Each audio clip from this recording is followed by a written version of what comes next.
तो इस वीडियो में हम बात करेंगे कि आप लोग कभी भी ये गलती मत करना अगर आपने नया बुटीक खोला है, क्योंकि अगर आप ये गलती करेंगे तो आप बहुत पछताएंगे। तो इसलिए वीडियो को लास्ट तक देखिए, हो सकता है इस वीडियो से आपको कुछ बेनिफिट मिल सके। तो चलिए वीडियो को स्टार्ट करते हैं।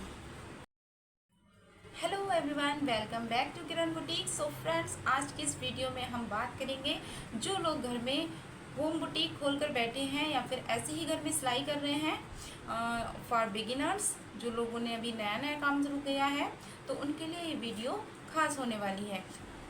तो फ्रेंड्स, सबसे पहले हम बात करेंगे जिन महिलाओं ने घर में ऐसे ही सिलाई कर रही हैं, आसपास की सिलाई कर रही हैं या फिर घर में ही अपना होम बुटीक खोलकर बैठी हैं।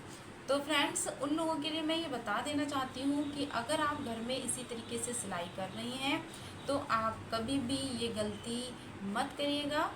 तो वो क्या है, तो सबसे पहली बात ये है फ्रेंड्स कि आप किसी के भी कपड़े जो हैं वो फ्री में ना सिलें। क्योंकि अगर आप एक बार कपड़ों को फ्री में सिल देते हैं तो क्या है, लोगों की आदत पड़ जाती है फ्री में काम करवाने की। वो ये नहीं देखते हैं कि एक बार हमने फ्री में काम करवा लिया है या किसी ने कर दिया है काम, तो अब दूसरी बार हम उससे ना कराएं। क्योंकि ये चीज़ होती है लोगों में कि अगर कोई कर रहा है तो हम उससे और भी ज़्यादा फ़ायदा उठाएं। और क्या करते हैं लोग, दूसरों को भी बताते हैं कि अरे वो काम तो फ्री में कर देती हैं। फ्री का मतलब ये है जैसे हम ऑल्ट्रेशन का काम फ्री में कर देते हैं, सिलाई तो कोई फ्री में नहीं करता है। लेकिन कुछ लोग ऐसे हैं जो शुरुआत में अपने कस्टमर बनाने के लिए फ्री में काम कर देते हैं, जैसे एक दो सूट फ्री में सिल दिए उसके बाद पैसे लेने लगते हैं। तो फ्रेंड्स, ऐसा मत करिए, क्योंकि अगर किसी को आपसे कपड़ा सिलवाना होगा तो वो पैसों से भी सिलवा सकता है। ऐसा नहीं है कि वो फ्री में ही सिलवाएगा। इससे क्या है, आपकी मेहनत लगती है, इतनी मेहनत आप करते हैं, आपका कोई भी मटेरियल जो होता है सिलाई का वो भी पैसों से ही आता है। अगर आप किसी से कहें कि हमें आप रील या फिर कोई भी चीज़ फ्री में दे दे, तो क्या आपको कोई फ्री में देगा? नहीं देगा। और जो आपसे फ्री में काम करवाता है वो भी शायद किसी का काम फ्री में ना करे। तो इस चीज़ का आप ध्यान रखें कि आपने मेहनत की है, आप मेहनत कर रहे हैं, तो अपने मेहनत को सही जगह लगाइए जिससे आपको बेनिफिट हो। और क्या है कि अब जब हम फ्री में काम करते हैं और हमें उस चीज़ के पैसे नहीं मिलते हैं तो हमारा मन भी नहीं होता है, हम उस चीज़ को, उस काम को खींच तान कर करते हैं, दिल से नहीं करते हैं। तो कहीं ना कहीं हमारी सिलाई पर भी इसका इफ़ेक्ट होगा और हमारी अर्निंग पर तो हो ही रहा है। तो इस चीज़ का आप ध्यान रखें, किसी का भी काम अल्ट्रेशन वगैरह कुछ भी फ्री में ना करें। हाँ, आप थोड़ा सा डिस्काउंट दे सकते हैं शुरुआत में, जिससे क्या होगा, उन लोगों को अगर अच्छा लगेगा, काम अच्छा लगेगा, पैसों से उन्हें बेनिफिट हो रहा है, तो वो आपके पास ज़रूर आएंगे। पर ये ज़रूरी नहीं है कि हम उनका पूरा काम फ्री में करके दें। तो इस चीज़ का आप ध्यान रखिए। तो ये खासकर जो शुरुआत में लोग सिलाई करते हैं, ये खासकर उनके लिए है। तो फ्रेंड्स, सेकंड चीज़ ये है कि अगर आप किसी के कपड़े स्टिच करते हैं तो कई बार ऐसा होता है कि जब हम कपड़े स्टिच करते हैं किसी फेस्टिवल पे या किसी भी ओकेशन पर, आपके पास कपड़े बहुत ज़्यादा आ जाते हैं, ढेर सारे कपड़े आ जाते हैं, तो आप क्या करते हैं, उनको कम करने के लिए आप उनको खुद से कपड़े दे देते हैं और कॉल कर देते हैं कि मतलब आपके कपड़े सिल गए हैं। चलो ये ठीक है, कॉल कर दिया, कपड़े ठीक है, लेकिन कभी भी कपड़ों को आप उनके घर पर देने मत चाहिए। जैसे पास का है कोई, तो कपड़े ले लीजिए, तो उन्होंने कहा अरे दे दीजिए हमें कपड़े, और उन्होंने कपड़े ले लिए, तो ऐसा बिल्कुल मत करिएगा। उन्हें खुद से ही कपड़े लेने के लिए आए वो तो ठीक है, लेकिन आप अपने आप खुद से कपड़े उन्हें मत दीजिए। क्योंकि इससे क्या होता है, जब आप उन्हें खुद से कपड़े दे देते हैं तो वो पैसे आपको बहुत मुश्किल हो जाता है उनसे निकालना। क्योंकि जिस समय पर आप उन्हें कपड़े दे रहे हैं, हो सकता है उनके पास उस समय पैसे नहीं हैं या फिर वो कोई काम कर रहे हैं, तो वो कपड़े तो ले लेते हैं, कपड़ों को मना नहीं करते हैं कि कपड़े हम अभी नहीं लेंगे, पैसे नहीं है, वो कपड़े ले लेते हैं, रख लेते हैं, पहन भी लेते हैं, और उनके पैसे फिर निकालना मुश्किल हो जाता है। तो इस चीज़ का आप ध्यान रखें, कभी भी किसी को खुद से कपड़े ना दें, वो खुद ही आकर कपड़े लें, ये ज़्यादा बेहतर रहेगा।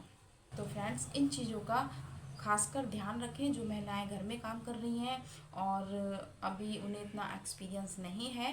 क्योंकि करते करते तो सबको एक्सपीरियंस हो जाता है, क्योंकि हमने भी ये सब चीज़ मतलब फेस की है, इसलिए हमें भी इसीलिए इसका एक्सपीरियंस इसी वजह से हुआ है कि हमने भी ऐसा किया है, तभी हमें ऐसा एक्सपीरियंस हुआ है। इसीलिए हम आपको बता रहे हैं, अपना एक्सपीरियंस आपके साथ शेयर कर रहे हैं, जिससे आप ये गलती ना करें। तो फ्रेंड्स, तीसरी हमारी चीज़ ये है कि आप कस्टमर के पैसे इकट्ठे ना करें। जैसे आपने कपड़े सिल के आप उनको दे रहे हैं और वो कह रहे हैं कि हम कपड़ों के सभी के इकट्ठे पैसे दे देंगे आपको। तो इस तरह से उन्होंने 2 4 6 कपड़े सिलवा लिए, उसके बाद और ले आए और इसे भी सिल दो और इकट्ठे ही हम पैसे ले लेंगे, ऐसे बोल देते हैं। तो आप क्या है, आप सोचते हो कि अरे पैसे तो मिल ही जाएंगे, क्या है, कर लेते हैं।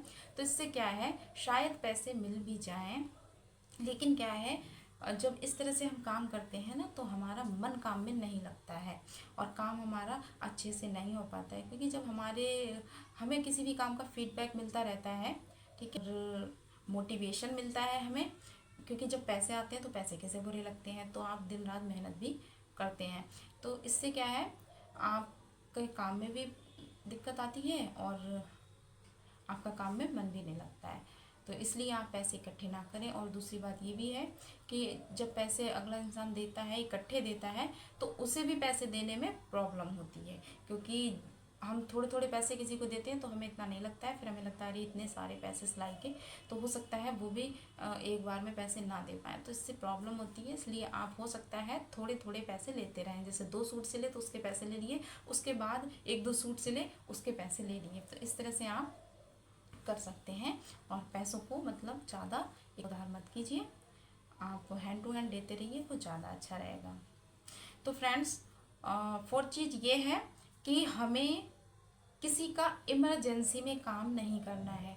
क्योंकि क्या होता है ना, कुछ लोग इमरजेंसी वाला काम, अधिकतर ऐसा होता है जो लेडीज़ें घर में काम करती हैं उनके पास लोग इमरजेंसी वाले बहुत आते हैं। अगर उन्हें कोई काम कई दिनों में मतलब आराम से करवाना है तो वो तो कहीं जाकर बाहर टेलर को या किसी मतलब अच्छे बुटीक पर दे आते हैं जाकर, लेकिन अगर कोई इमरजेंसी वाला काम उन्हें कराना है तो वो आकर आपको देखते हैं कि पड़ोस में वो सिल देंगी, उनसे फटाक से करवा लेते हैं, अरे पैसों की ज़रूरत होगी तो वो कर देगी।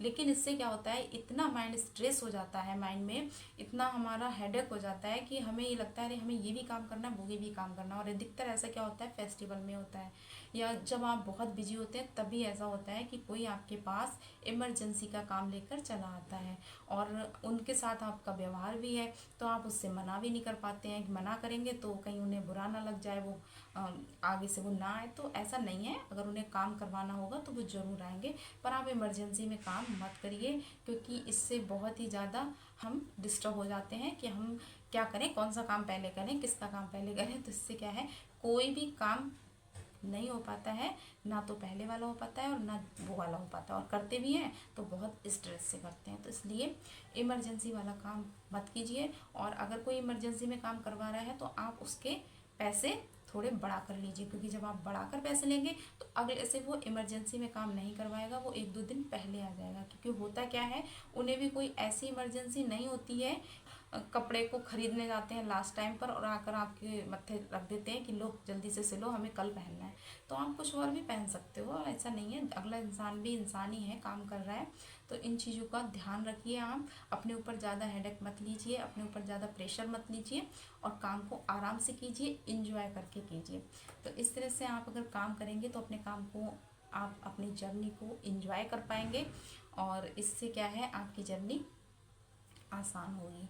तो इन चीज़ों का आप खासकर ख्याल रखिए, खासकर वो महिलाएं जो घर में ही काम कर रही हैं, क्योंकि उनको घर में भी काफ़ी काम करने होते हैं, घर का काम छोड़कर ही वो ये काम कर रही हैं। तो इस तरह की आप गलती बिल्कुल मत करना। अगर ऐसी गलती आप करते हैं तो आज से ही ये गलती करना बंद कर दीजिए और इस तरह से अपना काम आप करिए, जिससे कि आपको भी प्रॉब्लम ना हो और किसी और को भी प्रॉब्लम ना हो।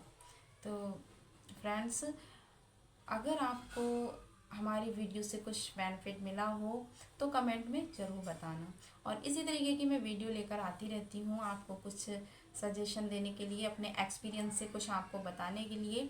तो और कुछ लोग कमेंट करते हैं कि आपके बुटीक पर क्या रेट है, आप रेट बताइए। तो इसके ऊपर भी मैंने एक वीडियो बना रखी है, हमारे जो होम बुटीक पर जो हमने रेट लिस्ट बनाई है उसके लिए मैंने आपके साथ शेयर किया है, आप जाकर यूट्यूब पर देख सकते हैं। और कुछ चीज़ें मैंने उसमें नहीं ऐड की थी, तो जल्दी ही मैं एक और वीडियो लेकर आऊँगी बुटीक रेट लिस्ट पर, वो आप देख लीजिए तब। और फ्रेंड्स एक चीज़ ये है कि शुरुआत में जब आप बुटीक ओपन करते हैं घर में, खासकर घर में जब आप करेंगे, और खासकर महिलाएं, तो महिलाओं के पास क्या होता है कि आसपास के लोग जो हैं वो पुराने कपड़े, जो उनके कपड़े होते हैं, कोई छोटे हो गए हैं या कोई फट जाते हैं कुछ भी, तो वो उन्हें सिलवाने के लिए, उन्हें ठीक कराने के लिए बहुत आते हैं। तो ऐसा काम तो आप बिल्कुल मत लीजिए। और अगर आप उनसे कहेंगे कि इसके इतने पैसे लगेंगे, तो वो ये कहेंगे अरे 10 रुपये में इसमें क्या है, इसमें तो इतनी सी सिलाई लगेगी, इसमें तो साइड से बस सिलाई लगेगी। लेकिन उन्हें ये नहीं पता है कि उससे हमें सिलाई को निकालना होता है, फिर उससे पुरानी चीज़ को, नई चीज़ को सिलना बहुत आसान है, पर पुरानी चीज़ को उधेड़ के ठीक करना ये ज़्यादा करना काम है, तो ज़्यादा कठिन काम है ये। तो इसमें टाइम ज़्यादा लगता है, तो उन्हें पता नहीं होता है। वो तो कहते हैं अरे इसमें बस इतना सा ही काम है, तो उसके पैसे भी आपको नहीं देते हैं और ढेरों कपड़े आपके पास इस तरह के ला के डाल देते हैं। तो ऐसे कपड़े तो आप बिल्कुल मत लीजिएगा। पुराने कपड़े लेने से आपका टाइम वेस्ट होता है और आपका अर्निंग भी नहीं हो पाएगी अच्छे से, क्योंकि जब हम काम कर ही नहीं पाएंगे, हम पुराने कपड़ों में ही अपना टाइम निकाल देंगे, तो हम नए कपड़े कैसे सिलेंगे, तो हमारा जो काम है वो भी रह जाता है। तो इस तरह के काम आप बिल्कुल ना करें, बिल्कुल भी ना करें, क्योंकि मैं ये चीज़ बहुत ज़्यादा फेस कर चुकी हूँ। और मैंने जब किसी से साफ मना कर दिया, मैंने कहा नहीं मैं ये नहीं सिलूँगी, तो उन्होंने क्या किया, आना ही छोड़ दिया। तो कोई बात नहीं, अगर एक कस्टमर आना छोड़ देगा तो ऐसा नहीं है कि हमारा बुटीक बंद हो जाएगा। तो इसके लिए आपको क्या है कि बस इन सब चीज़ों का ध्यान रखना है। इन सब चीज़ों को ध्यान रख के काम करेंगे तो आपका काम ईजी हो जाएगा। तो बस हम यही चाहते हैं कि हम मतलब आपको अपने द्वारा को इस तरह से बता पाएँ आपको, जिससे आप भी सही डिसीजन ले पाएँ और आप इस तरह का काम ना करें जिससे आपके काम में प्रॉब्लम आए। तो इसलिए हम आपके साथ इस तरह की वीडियोस शेयर करते रहते हैं। तो फ्रेंड्स ज़्यादा से ज़्यादा सपोर्ट करिए हमें, हमारे चैनल को, जिससे हम इसी तरह की अच्छी अच्छी वीडियो आपके लिए लेकर आते रहें। तो कमेंट करिए, लाइक करिए और हमारे चैनल को सब्सक्राइब करिए। तो मिलते हैं ऐसी ही नेक्स्ट वीडियो में, तब तक के लिए bye bye, take care, thanks for watching.